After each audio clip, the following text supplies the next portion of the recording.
Good afternoon, Andrew Cooper here, Advice for Living Financial Planning in Diamond Creek. I wanted to do a quick video this afternoon because the Australian share market has not had a great day, and by the time you get home and turn on the television, I'm sure it'll be full of shock horror, the sky is falling, the end of the world is imminent, cats lying down with dogs, all of that sort of stuff. And really that's not what's happened at all. The Australian share market has been really surging over particularly the last few weeks. It got ahead of itself. It was bound to have a correction, and it's had a bit of that today and yesterday. As I look at the market, now it's just closed and I can see the market's down just about 2.37% down for the day, which is not great.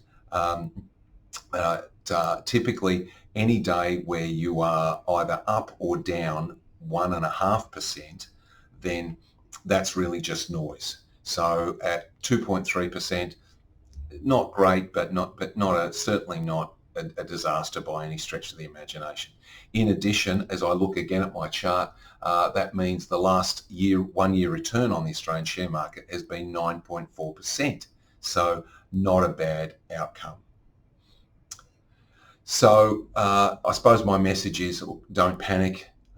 We're certainly monitoring it, but I'm not overly concerned. We have been altering some of our clients' portfolios to make them a little bit more conservative, only because with the huge growth in Australian shares of late, some people's portfolios have really become a bit too much overweight in Australian shares.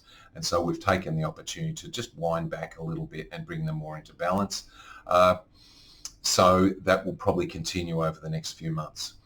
In terms of background, what we're really, this whole business over the last few days is again about the America-China relationship. The Americans want to bring the Chinese to the negotiating table over their continual infringement of copyright and intellectual property. I mean, there's some really big benefits in being able to go to China and buy yourself a fabulous set of Callaway golf clubs for a fraction of what you would pay here, but it's not great for the people that make them.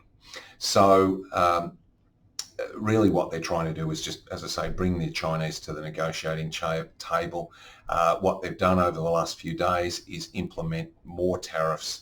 So they're now pretty much most things that go between China and America, or go to America, are subject to a tariff. As a compensation, however, the Chinese have deliberately devalued their currency, and as a result, the outcome for American consumers is really not much different, if anything. The bonus is the American government is collecting tariffs, and the final sale prices are about the same. There will be this, so that's not really a huge impact for them.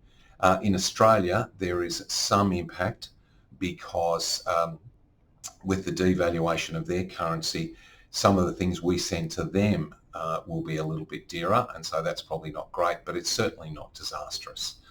So all I'd say is, look, it'll be painted as, you know, the end of the world as we know it. It's not really. It's just a bad day.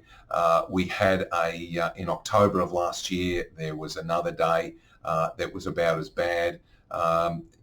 It's getting to this time of the year. Often share markets often recede around this August-September period, so it's cyclical. It's what normally happens. Sometimes it happens in big bumps, and other times it happens gradually. So certainly don't panic. As I said, if you've got any concerns, do please give me a call. But as I said, I'm monitoring and will be adjusting the portfolios that we feel need to be done. And as I say, just remember, you've still had a 9.4% return on Australian shares over the last 12 months, and international shares have been even better. So not a bad outcome. So as I said, we're alert but not alarmed here. If there's anybody who you think might be interested to watch this, then please pass it on to them. And as I said, if you've got any questions, then do please give me a call. Otherwise, thanks.